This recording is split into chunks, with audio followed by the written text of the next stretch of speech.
اليوم معنا تحدي ب $100. تعالوا معي. السلام عليكم. عربي؟ كيف حالك؟ معلم دائما معك تحدي ب $100، ايش رايك؟ تفضل. طبعا حلو. بدي تنصحني باكله معينه عزومتك، مطعم معين اجرب، تمام؟ عندي. اذا عجبتني اسمع التحدي للاخير، اذا عجبتني وقيمتها فوق التسعه من عشره تاخذ $100. اهم شيء تكون قيم نظامي. لا بقيم نظامي، فوق التسعه لك $100. بحب كل شيء. عليهم مطعم هضرموت يعمل فحصه. ماشي. يعني الفحسه نجربها. فحصه مع الغد.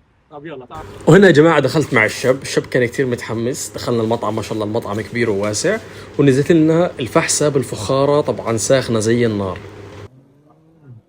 دو ودعي جمال.